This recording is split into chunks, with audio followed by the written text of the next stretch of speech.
Lamborghini Aventador SVJ achieves prize car status in top drives by being the highest trim Aventador in its model range, the cream of the crop, the best of the best, creme de la creme.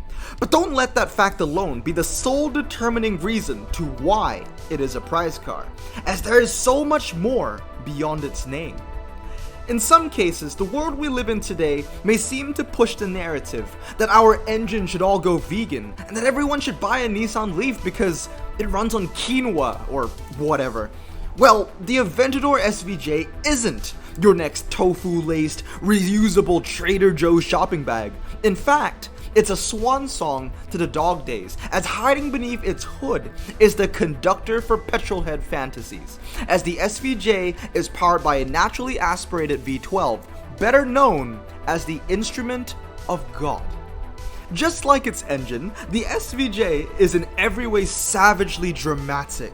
Compared to other Aventador models, it has the most letters in its name, the most power, the best aerodynamics, the least weight, but most importantly, the best Nürburgring time. 6 minutes, 44 seconds and 97 milliseconds, a time Lambo and the SVJ held at the top for 2 years, an achievement worthy for the greatest to ever hold the Aventador name.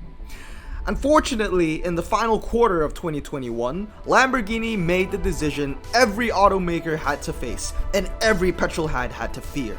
They began to look at a hybrid future. In doing so, it ended the legacy of the Aventador and the legendary Lamborghini V12. Therefore, the SVJ represents the best a supercar could be, a reputation that transcends above the highest trim in its class, a reputation worthy of being a prize car. Godspeed to the mid-engine, naturally aspirated V12. May it sing to the heavens before society kills one of machine's greatest singers.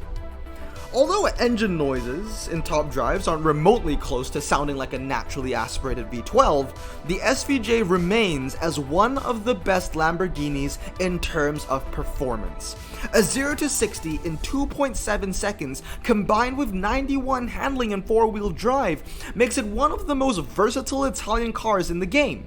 And although I have a tendency to roast Lamborghinis in top drives, the SVJ is one of the few that earns my respect.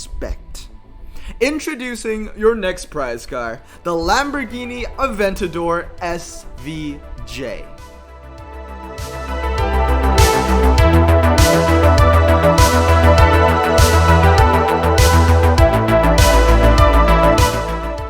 Yo guys, what is going on? Blossom is back and welcome back to another episode of Top Drives. Yes, we have a new prize car. This one we've already known for a couple days, because usually the next prize car we know a couple hours before the event goes live, but this time I think we knew what the next prize car was going to be by Tuesday, which is incredibly early by Hutch standards. But of course, as you know from the thumbnail and the intro, the next prize car is the Lamborghini Aventador SVJ. And let's talk about final requirements, shall we? So right here in our qualifiers, we are given a bunch of Fords. Now, initially I was thinking OG Fords, so no American Frontier Fords. That would make sense because we just had a final where the Mustang GTR concept, whatever it is, the slick tires, was super useful in. Sometimes there are cars in top drives where the cars you need to use in the final can be reused and they can win you multiple prize cars, but back to back? Absolutely no way, right? So I was thinking no American Frontier, just OG Fords, because it makes sense, right? All the prizes in the qualifiers are indeed OG Fords, from the Mustang GT Power Pack, which is a car that I never see,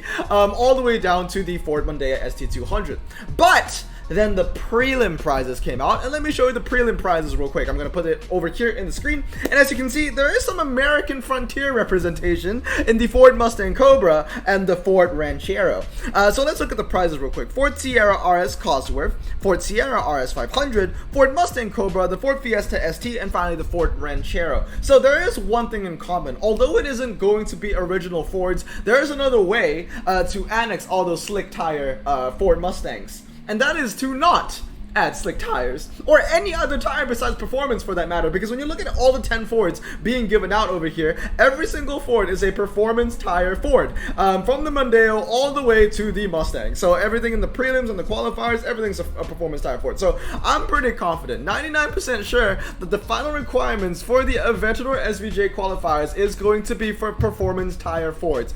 Finally, we are getting the Ford final. How long has it been since American Frontier? And we can't even use the slick tire cars, or the off-road tire cars, or even the standard tire cars. Just the performance tire ones, which is pretty interesting. I actually want to look at what the requirements are going to be. I mean, what the prize pool, what the car pool is going to be. So manufacturer, let's go to Ford real quick, and then we want. I mean, honestly, this doesn't really, bother me too much. I already own the Aventador SVJ, but it's nice to have a look. So tires and drive type, performance, and all cars. Let's see what we got going on. So yeah, all the Ford GTs are OG Ford. So in a way, you can say that this is indeed an OG Ford final. I mean, it really just is an OG Ford final, because the only thing that the American Frontier is adding to the table here is the Ford Mustang SVT Cobra R, and that's it, because everything else here isn't going to make a difference. In fact, all the 8 cars you see here are OG Fords. I mean, there's not even a single this is basically just an OG Ford final. Like, I know that they can add some American Frontier stuff, but there really isn't a lot.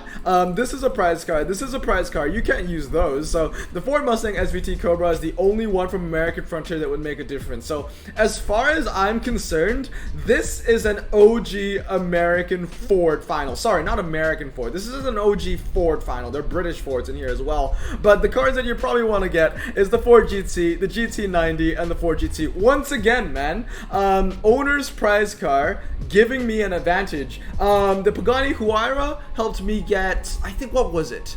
It was the Italian convertible. Was it the Koenigsegg Yamera? I think it was the Koenigsegg Yamera. So yeah, the Huayra helped me in that, and the Ford GT would have helped me in this final if I didn't win the SVJ already. So ironically, I won this from the McLaren Senna Owners Challenge, and now it's going to help me in another Owners Challenge for the Aventador SVJ, whatever the prize for that is going to be, and I'm going to get another legendary if I complete the challenge for something else. So yeah, what comes around goes around, which is pretty nice. But yeah, I already have the Aventador SVJ. The first time it came out, the requirements, if I do remember correctly, were ×5 German Saloon. So basically, I won this thing using a Volkswagen CC, Volkswagen Phaeton, I think, because it was a lot of wet, and like 2 M3 CSs, stuff like that. Maxed epics is what it was. 580 days ago, 1,182 races, and it has a 92% win ratio. I have to say, the Aventador SVJ, like I said in the opening of this video, is one of the few Lamborghinis in the game that I actually respect. The MRA is pretty good, the top speed is high, the 0 to 60 is low, and the handling is okay for a 4-wheel drive car. I would say that the handling is a bit low for an RQ97,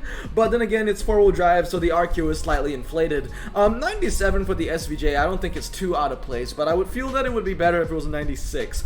Maybe not 95, because this is clearly better than other 95 Lamborghinis, but at the same time, I think most RQ95 Lamborghinis shouldn't be 95. I feel like Lamborghini RQs are just a little bit oversaturated. Out of all the Lamborghinis over here, I would say the only one that actually really deserves 97 would be the Huracan Performante, because it's lighter, it has more MRI, but hey, today's video isn't about the Huracan Performante. Interestingly enough, this car hasn't gotten a rerun, and it's been around for a very long time now, 818 days, a year older than the SVJ. But yeah, really nice price car. I'm a huge fan of this. For those that don't know, I actually really like this car, especially in real life. And yeah, I'm not even a 9-year-old. I know, it's crazy, right? But yeah, the Lamborghini Aventador SVJ, I think it's just a really sexy car, and I do love the top drives picture for it. The fact that it's in like dark purple as well, I think is super cool. But with that said, let's jump into the qualifiers, because I'm kind of sad, right? Because I can make a really good hand. Basically, the qualifiers, what you want to know is that it's just twisty. Everything about it is just twisty. But what pisses me off is that I really want to use 2 Donkervoort S7s, but I can't seem to drop a second Donkervoort S7 to save my life. So this is basically what I'm using. The thing that worries me the most is the inclusion of the Volvo C70. I might have to switch my hand up if this thing loses by too many points. See, in a perfect world, I would be able to use another RQ30 over here that would save me 5 RQ, which means I can go to 49? No, like more. I can use more basically. I think it was 53 plus 4, so 57 RQ. Like I could have used the D8 Z-Tech, which is just a lot better than my Donkavort S8AT, which is drag. Oh, this isn't drag. Which is my drag? I have a drag spec one. Oh, the D10 is a drag spec one. Okay. So yeah, basically this is what I'm using. Oh, there we go. Where did the S8? Yep, that, and then finally the Volvo. I would really like to use. Can you imagine the odds if I get the rare donk from the prize boards from this? That would be nice. But let's see what we got going on. Can we beat the Rimac and the Koenigsegg? So we're going to put you on the twisty road, you on the twisty circuit, and we're going to put you on the G-Force, you're going to be on slalom, and you're going to be in karting circuit. Let's go. Can we get ourselves a 5-0? Can we get ourselves a carbon fiber? I mean, I have all of the legendaries already, so what am I really looking forward to?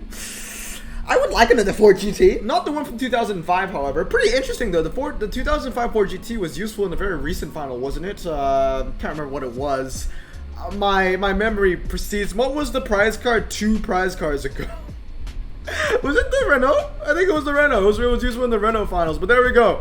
GTO RS taking the dub. I think I am using the GTO. My donk has a little upgrade in it. This is going to be really useful. The S7 is going to be very useful because the RQ limit in this final is so squeezed. So yeah, really happy to use that. We do secure the dub. 226 to 64. We get a 64. We get a 2-star. So let's see if we can get 5 and 0. That's the question. 242. Do I know any names in here? Yeah, I do. This guy, man, VIP Gundam. I see him everywhere. It doesn't really matter what time I join. I might join an event early, I might join an event late, but I always see him. I don't know, if you watch my videos, drop a comment down below and say hello, because like I always see you. It's crazy. So maybe we're meant to be, who knows. Nah, jokes. Did the camera pick that up? Did that camera pick that? Nah, I'm joking. If he's watching this video for the first time, he's gonna be like, what the hell is this Blossom guy? Alright, 1, 2, 3, and you on the slalom. Now, if I remember correctly, I think that I lose on the slalom to the super rare, but if my donk was 233, it would win on the slalom. So yeah, we lose here, but if the donk was 233, I believe it wins. So wow, that was really freaking close. See, this is the thing that scares me. That Volvo that I have, that standard tire Volvo, is going to lose by so many points, and it's giving me a lot of anxiety. This is a pretty interesting event though. I mean, obviously when you think of European Revolution or just these rest of the world countries, you're always thinking of the Koenigseggs and the Rimac, and I'm pretty sure Hutch knows that, and that's why every single track set here is twisty, which is very rare to see when it comes to top drives. Seriously, it is, because usually when there's a qualifier, as a prelims, a final, there's always going to be at least one track set that has like a 1 mile or a test bowl or even like a Tokyo loop. Like this is just straight up twisty stuff. Slaloms, twisty roads, maybe even twisty circuits, G-forces. Like this is very twisty stuff. Like there's barely any hybrid stuff going on as well, which is, you know, definitely, you know, a donk event. Yeah, see, car park, G-force, indoor karting, slalom, twisty circuit, I would say, is the least of the twisty track sets in this entire 4 race setup. This is going to be interesting. Is the donk going to win? My donk has good MRA. Obviously, the Regera has much better MRA. I have better handling in low 0 to 60. It's much lighter, but a twisty circuit does have those longer stretches. So it will be pretty interesting to see. That's going to win for sure. Ooh. Yeah, that's going to win. How are you? 616 to 600. Wow, this thing is freaking light. That's 1 star, that Z-Tech. And I'm not sure if I'm going to win the G-Force, to be honest. 102 to 98. I do have an handling upgrade in my silver donk, but we'll have to see. Oh, let's go. Okay, that is huge. That is absolutely massive. Yeah, basically the blueprint for this event was, let's make a Koenigsegg event where Koenigseggs can't be used. So it's a nice little donk event, which is pretty nice. Basically, I get to use the fruits of my labor from the Caterham Levante finals because I had to use upgrades. Oh, let's go! 4 handling difference on a G-Force, but thank God my donk is super light and the 0 to 60 is amazing. I mean, that was close, but I was not expecting to win that. Seriously, that is huge. My donks, like, to be completely honest, like these 2 donks that I have, King Donk and Prince Donk, sorry, King Donk and Prince Donk, massive, absolutely massive. They have saved me in so many freaking events, like you don't even know, man. Okay, so Twisty Road, you're gonna, yeah, that's gonna be a draw because the top speed is the same, so they're both 969. You're gonna win the karting circuit. Oh no, I can't win this. It's just gonna end up being a draw, right? Because it's gonna be a draw. It's gonna be, no, it might even be it might not even be a draw because my Volvo's gonna lose by more than 50. I'm gonna lose this one actually. Wait, 53. That means one car just lost entirely. Okay, yeah, this might not be the best hand. This Volvo is really messing me up. I mean, okay, if I went for something a little bit more, I would say versatile, maybe I could use the D8 to replace Prince Donk. And that gives me 49 to work with over here. I mean, that isn't much of a difference. I'll just be using like this. Like, I don't think this is a stronger hand.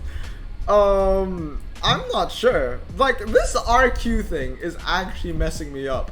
I'm gonna stick with this for now. In a perfect world, I would love to use the V40 or the 850, but I can't. So, yeah, no. I'm gonna be yeah, I'm only 4 RQ short. I mean, 49. Yeah, I could probably win the 850 and then 44. I could do this. I don't think that's any better. I mean, to be fair, the Ultra Donk wasn't really a win condition for me anyway. But if anyone is using like 2 epic donks, I'm gonna need to use my legendaries. And the moment they have an Ultra Donk, I'm gonna be in trouble. So the best case scenario is to kind of fit this Ultra. If in a perfect place, I want to use those 3. And I guess technically I can, because then I can use.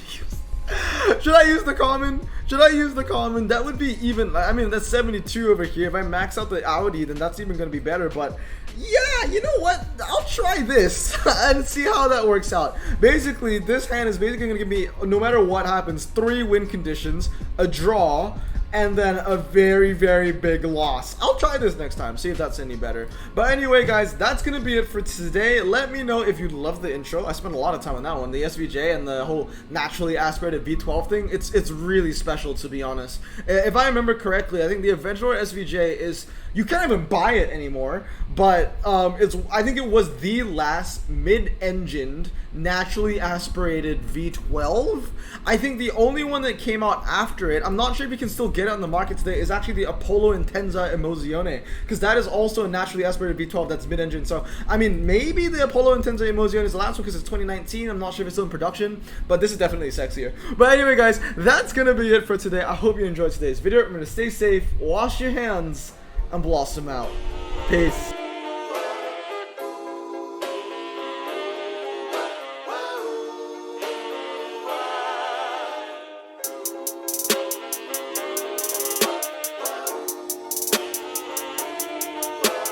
Bro, this song just makes me so happy. Me too. Imagine being Asian in the 50s, looking nifty, leather jacket, looking sleek, look like Presley, look so deadly, got a jukebox back at home, feeling jazzy, turn it on and play it slow, like the movies with the ladies. They so fine. Imagine being Asian in the 50s, looking nifty, leather jacket, looking sleek, look like Presley, look so deadly, got a jukebox back at home, feeling jazzy, turn it on and play it slow, like the movies with the ladies. They so fine. Sit back, relax in my Bonneville Pontiac. Hold tight all night, cruise to Jacksonville Atlantic. Blonde hair, don't care, look like Leslie Brooks. Pin up girls everywhere with the drop dead look. Swing it side to side as we slow dance to the night, when I'll hold your perfect hand and take you out just for